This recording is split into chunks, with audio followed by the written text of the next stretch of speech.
You done? Then this side, you just put right. Jospin Mwabunge is studying tourism and conservation at the International University of New Technologies in Goma, a city in the Democratic Republic of Congo on the Rwandan border. He has crossed over to the Musanze district in Rwanda to learn more about community-based conservation from a non-governmental organization called the Red Rocks Initiative for Sustainable Development. He says his goal is to help local communities in the DRC benefit from conservation tourism.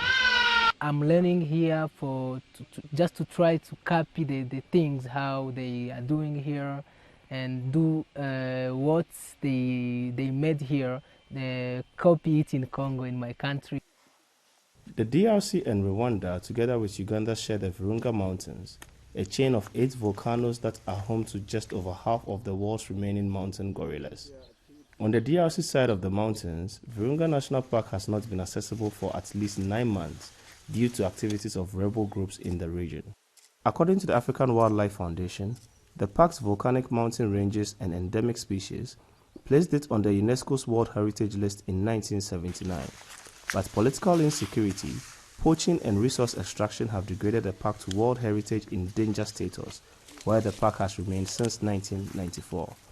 Recent activities of rebel groups in the region have further threatened the park and communities that depend on them. The situation from Virunga, it was no good, but we are not taking tourists there because of the situation. It's the war for now.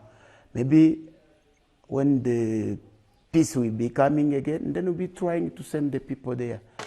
To help, the Red Rocks Initiative in Rwanda is helping communities on both sides of the mountains to share skills in arts, crafts, and community-based tourism activities.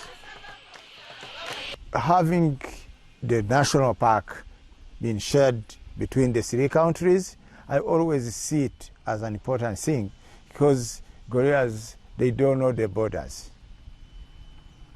So they move all around freely. And then what we want to do, we want to make sure that what we have done here on the Rwandan side is also shared.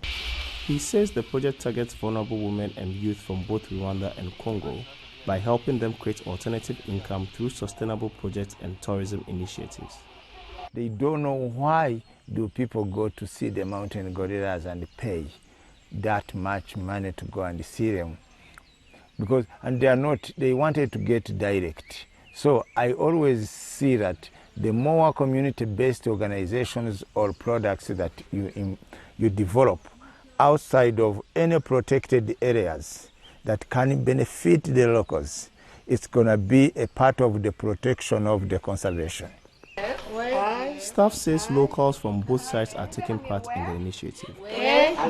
The women who come here, sometimes they're very used to their normal ways of living, like growing crops and grazing animals, and sometimes some of them believe that's where it stops. But some of them, members of the community who came here at Red Rocks, they learned different skills, like something dealing with housekeeping, a lot of things in the hospitality management department. Bakazunu says despite tensions, the initiative plans to extend to communities around the Virunga Mountains. Senanu Tord for VOA News, Musanze, Rwanda.